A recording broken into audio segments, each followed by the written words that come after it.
Hello, everybody, and welcome into Mark Rogers TV, the voice of college football. Thank you guys for joining me here today. Can you please hit that like button? Please subscribe down below. Go over to the Texas channel, subscribe there, like that content over there. Go over to the Big 12 channel, subscribe there, like that content over there. It really helps out the channel. It really helps what we're building here, guys. So please hit that like button. Please subscribe down below. Thank you guys very much. Now, we do have a little bit more for you guys to do, just a little bit more.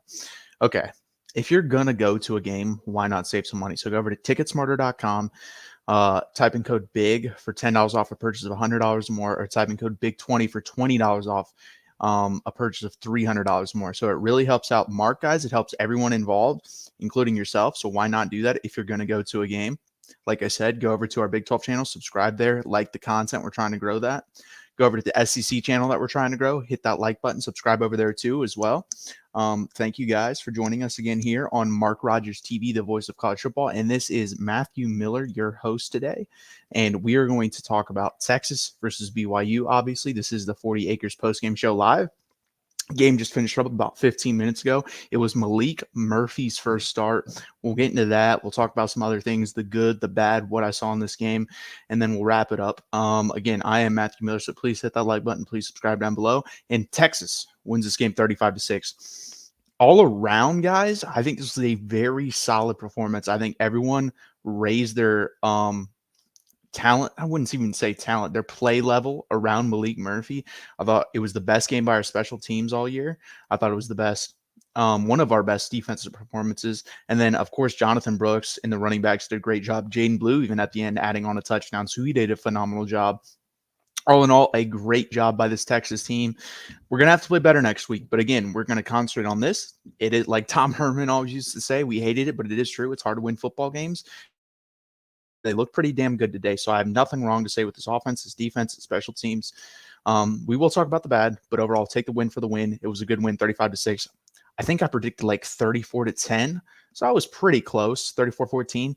So I wasn't too far off. Basically, one score for BYU, and I would have been pretty damn accurate right on the spot there. Also, I do want to toot my horn because I am wrong sometimes. I am right sometimes. I was right about Kansas. I said they were the second best team in the Big 12. That may not be the case, but I said 9-3. I think they're going to go 9-3. I'm pretty confident saying that. They could still lose to Kansas State, win out and go 9-3.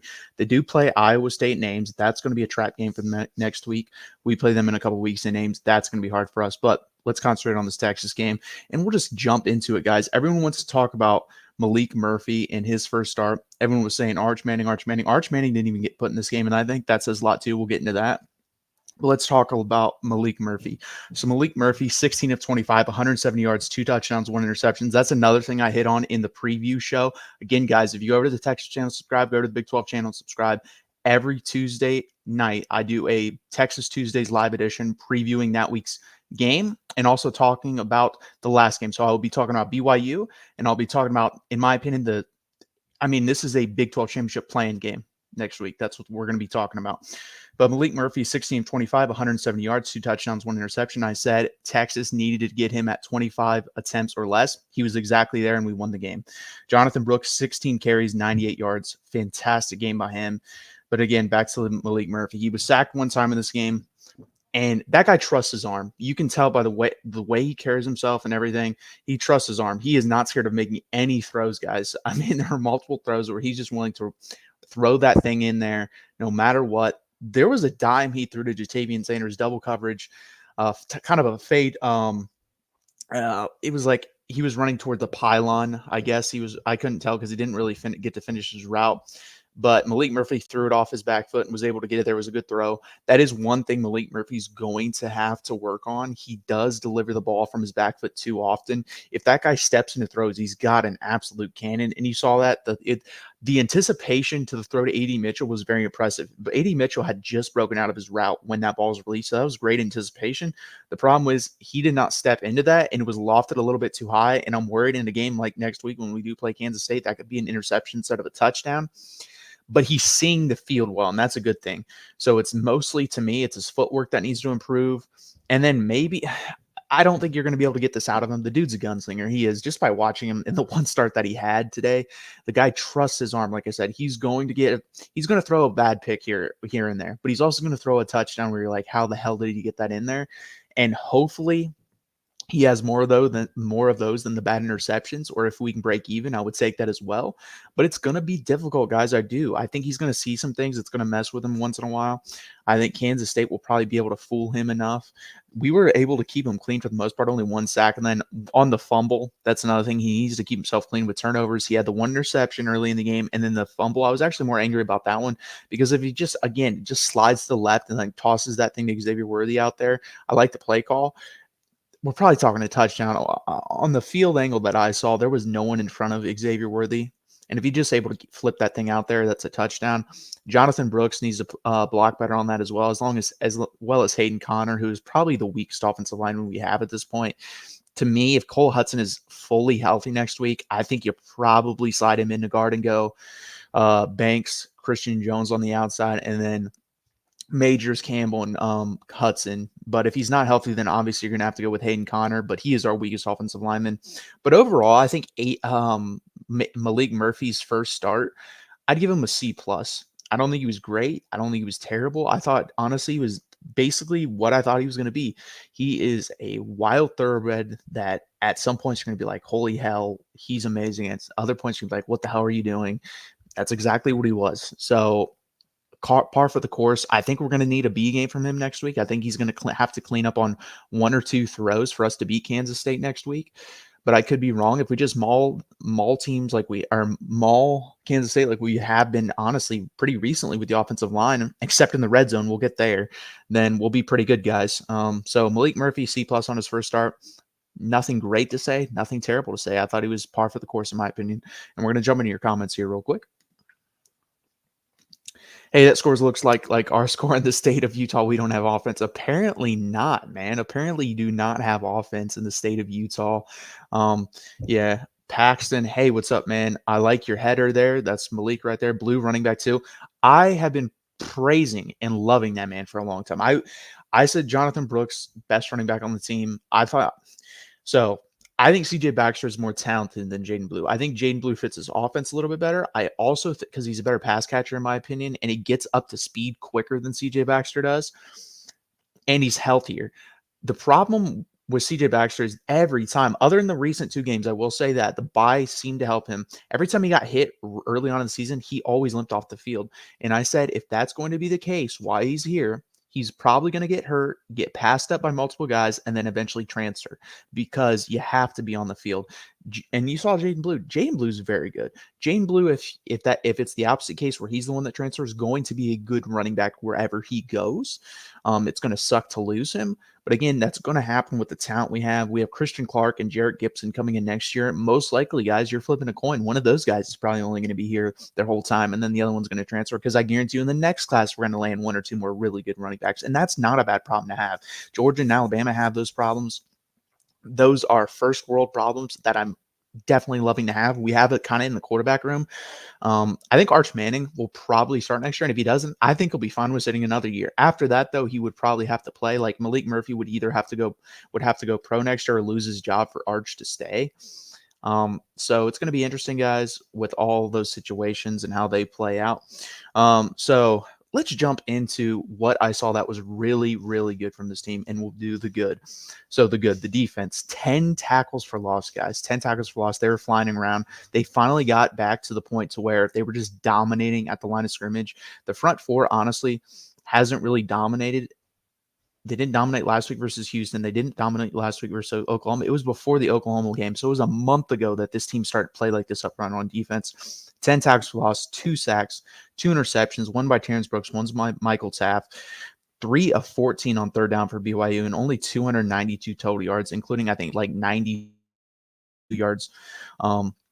Or 95 yards rushing. So another team held under 100 yards. I think the only team as a team to break through 100 yards is Oklahoma, and that was because of Dylan Gabriel. If they didn't have Dylan Gabriel, they wouldn't have broke 100 yards either. We're very good at stopping the run, especially when it comes to running backs running. We're not great at stopping when at quarterbacks. We still need to work on that. Keaton Slovis got out of the pocket, made some noise a little bit on us, but we've gotten better. We're just not where we need to be. And I want to shout out Ryan Rons. You saw how teams attacked him. You saw BYU attacked us down the field. They didn't target him. He is our best cornerback on this team. He is a great edge support in the run game. He's physical. He's a good coverage cornerback. You know, honestly, he's not as good as this guy because this guy's going to be in the Hall of Fame. But Richard Sherman, that's exactly who he reminds me of. He's a big guy who's kind of slow. People thought, oh, you're going to have to move to safety. If Ryan Watts gets in the right scheme, I really think he can be a cornerback in the NFL. Everyone's talking about safety. I think he can be a good corner. So shout out to him. I think he really helped. Justice Finkley had a forced fumble at the end of the game. Jared Bledsoe recovered it. And I think this was Justice Finkley's best game as a college athlete. He was very good, very disruptive the whole game, basically filling in for Ethan Burke. We don't know how long he's going to miss. Hopefully we can get some other guys healthy and get that going, guys. It's going to be very interesting if we can get everyone back healthy. That's the thing. We're still missing Catalan. We're missing Ethan Burke. Cole Hudson was suited up but didn't play. And I think at some point, like I said, you're going to have to put him in for Hayden Connor because Hayden Connor really struggles, guys. So it's going to be interesting there. So, yep, that's one part of the good. And the next, special teams. Xavier Worthy. Sark has been talking about this for a while. We need to break one. We're going to break one. We need to break one. We're going to break one. We've been hearing this for a month. We just got it. The first touchdown of the game, Xavier Worthy explodes for a great punt return touchdown. It was blocked well. It was caught, fielded well, which has been a problem in the past. And then an explosive, great run by Xavier Worthy. So good job from him for the punt return. And this special teams, dramatic change from the Tom Herman and Charlie Strong era to the Steve Sarkisian era. We reliably, for the most part, field punts, other than the two earlier in the year versus Baylor. We've been good at that. We've been good at kickoff coverage. We've been good for the most part at field goals, other than, again, a couple earlier in the year by Bird Auburn. And we are great. I think we're the best in the country at blocking punts. So Jeff Banks, you're phenomenal. It's going to suck when we lose you because we will lose you. He will be a head coach somewhere at some point. So that's going to suck. Another part of the good, A.D. Mitchell. I said in the preview show, A.D. Mitchell, we need consistency. A.D. Mitchell, we need consistency. I see this guy ranked as a first round pick in the NFL draft, and he just hasn't lived up to that week in, week out. Today, 3 receptions, 59 yards, 2 touchdowns. This is the type of performance. We don't need 2 touchdowns, but we need 3 to 5 receptions for around 40 to 60 yards and a touchdown every week. You're capable of that. There's no number 2 cornerback in the country that's going to be able to stop you. So stop playing down to your competition. Start playing up to your competition. Start playing to that first round talent that you are. I mean, apparently I'm starting to see mock drafts with him getting drafted over Xavier Worthy. I don't agree with it because I think Xavier Worthy is much more consistent. He goes against the number 1 cornerback a lot more often. But hey, if you're going to be mocked that high, then you have to start playing that high. And he played very well today. A.D. Mitchell did. The man, the myth, the guy I love, the guy I've been touting for the last year and a half, Jonathan Brooks, another game. 16 rushes, 98 yards, 6.1 yards per carry, 1 touchdown, 4 receptions, 40 yards, almost had a catch, a receiving touchdown. So we're talking over 130 plus yards again overall in a touchdown. The guy he's a machine, and he'll probably, unfortunately, we're only going to get to see him 1 year. I have a feeling he's probably gone next year. He's probably a second round NFL draft pick. He's so smooth, guys. It's going to suck only getting to see him one time, but to have Bijan Robinson, who got drafted in the top 10, and then to go from that to Jonathan Brooks, who's going to be probably a second round draft pick, is insane. Hopefully, CJ Baxter, Jane Blue, or Christian Clark and Jarrett Gibson can continue that trend. We'll have to see. And maybe Brooks does come back. Maybe he tries to get in that first round conversation because, again, if he has this type of year next year, I could see a team taking a flyer on him at the end of the first round. You know, you see that sometimes. You saw that with Clyde Edwards-Helaire, and I think he's better than Clyde Edwards-Helaire. I like Clyde Edwards-Helaire. Even at the time, I thought that's a little bit high, but the Chiefs thought they were getting a great player. It turned out to be he was pretty average. I'm hoping Jonathan Brooks can sneak up into that first round. Maybe comes back here. I'm hoping. I'm just praying at this point. I really like this guy. I've been saying for the past year, guys, at least, that he's going to have better stats than Bijan. I don't think he's a better running back, but he's going to put up better stats, and he's going to show people how damn good he is because of the scheme and because of the offensive line he runs behind. We'll jump into your comments before we get to the bad. Barron is a freak too. Absolutely, Paxton. Barron is very, very, very good. Our punter kicked 174 yards. Ryan Sandberg's very good. He's one of the best punters in the country. That was a great point. That's another guy that I need to shout out on special teams. So shout out to Ryan Sanborn as well. The Stanford transfer. And then we are going to have to talk about some bad guys because there were still some bad in this game, and we're going to have to clean it up. So let's get to that. Bad. Red zone offense. I don't know if it's going to get fixed. I don't know. We'll find out. It needs to get fixed. I don't know if it will. I don't know if it's possible at this point to fix it this late in the year. This is the weakness, the biggest weakness of the Texas team. This is the type of thing that can prevent Texas from winning a Big 12 championship and honestly winning a national championship. I think this team, if they're 113th. Make them the 50th best red zone offense in the country. Make them the 50th. If they're the 50th best red zone offense in the country, I think there's realistic chance here. We are undefeated if we're the 50th best red zone offense in the country. And we would probably easily win the Big 12 championship. And I would say we'd make the national championship. I'm not going to say we'd win it, but we would make it. The problem is I just don't see it getting better. Sark to me he's weird down there. So his playbook's pretty damn open from the 20 to the 20. Then when it gets in the 20, it seems like it's like 10 plays that he loves to call down there, and none of them are working this year. None of them. And the problem is we're not able to move people in the red zone when we try to run the ball. We have yet to been able to do that. We saw that again today. For whatever reason, he decided, let's go Savion Red 3 or 4 times. That didn't work. We throw in Jatavian Sanders on 4th down, reach for the goal line. That didn't work. Nothing really works. To me, guys, if I'm Steve Sarkisian, I'm working on a Malik Murphy push. This guy is 6'5", 240 to 250.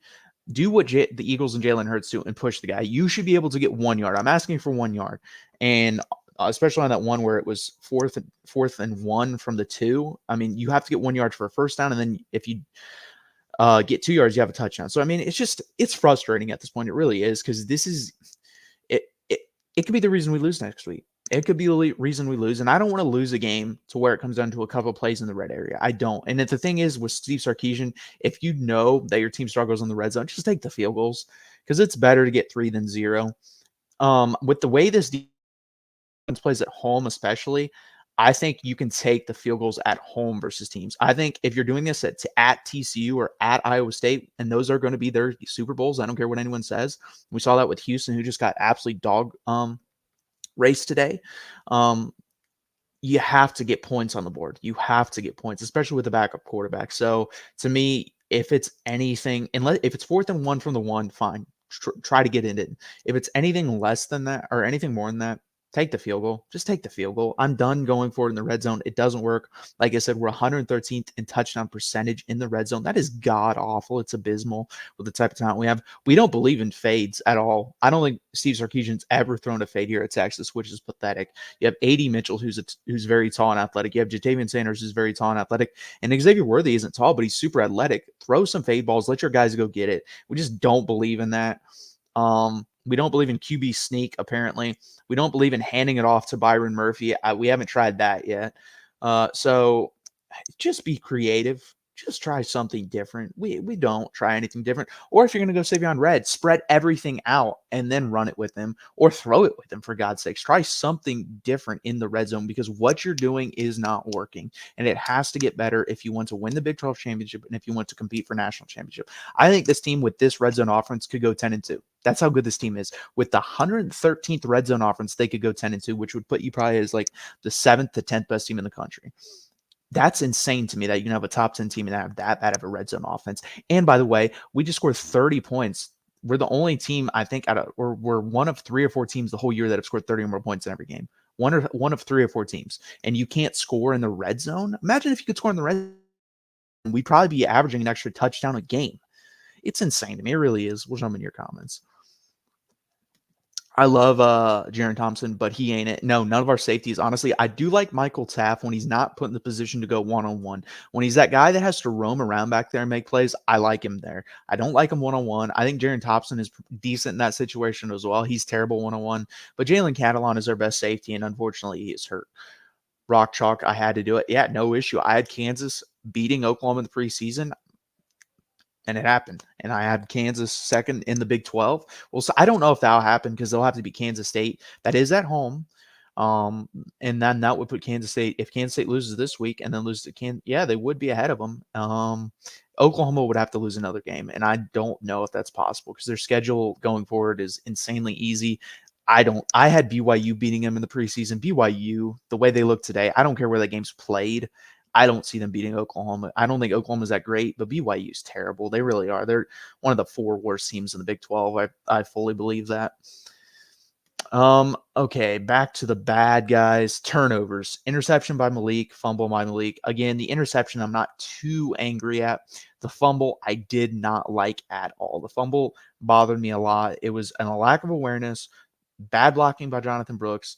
And I did agree with what the guys are saying on the call. Lugan, Bill, Dusty, Voracek, and those guys. Just get rid of the ball. Live to play another down. I think that needs to be the motto. I think it needs to be shouted into Malik Murphy's ears this week of practice. You don't have to score every play. And that's what it seemed like today. He wanted to make a great play every play. You don't go broke taking a profit. And that's something that's been said by other coaches. He needs to preach that to Malik. Listen, if it's not there, don't try to force it. Just put it down or get down, take the sack or throw it away. I'm a Peyton Manning fan. And that's what I love about Peyton Manning. He'd snap it. Someone come running at him, just lay down. Guess what? You lost 5 yards. It's 2nd and 15 now instead of an interception going the other way. That is way worse than a sack. It's way worse than any other possibility that could happen. So just sometimes take the loss on that down and learn from it and move forward and progress and get better on the next one. That's one thing that needs to be preached to Malik. I think he'll eventually get it. I don't know if he's going to be able to, if that's going to be preached enough to where he gets it this week when we do play Kansas State. But guys, I can't say this enough. This is the de facto play-in game for the Big 12 championship, because if we beat Kansas State, we can actually lose one more game and still make it in the Big 12 championship game. If we lose, Kansas State would have to lose 2 more games, and I don't see Kansas State could lose to Kansas. They're not going to lose another game on that schedule. I don't know their schedule, but other than Oklahoma, they don't play them. Kansas, us, and then they already played Oklahoma State. Who are you going to lose to? Maybe Iowa State. I think they've already played Iowa State, though, and Iowa State's peaking right now. Again, of course, when they're going to play us in a couple weeks, that game's starting to scare me. But again, let's concentrate on this Kansas State game. We will break that down on Texas Tuesdays. I think I'm going to move it back permanently, guys. It's going to be 8 o'clock Eastern time every Tuesday on the on the Big 12 channel and the Texas channel. So please subscribe. Please like that content over there. Really helps out the channel grow, guys. Thank you guys for that. Fumble was 100%. It was that, and then also Hayden Connor also was bad on that play. Avery Johnson scare me. Yeah, he scares me, but he can't throw. That's the thing. Texas struggles with guys that can throw at least a little bit. He's not a great passer. He's just not. I've watched him. Now that I'm saying that, I'll probably throw for 300 yards, but he's not. We should not lose to this Kansas State team. Chris Klieman has never beat us. I think this is his second worst team he's probably going to play us with. So it's going to be interesting, guys. We should win, but who knows? Again, guys, please hit that like button. Please subscribe down below. I think I basically covered everything I possibly can, guys. This is why I want more people. And if you can hit that like button, subscribe, get more people in here and keep the conversation going.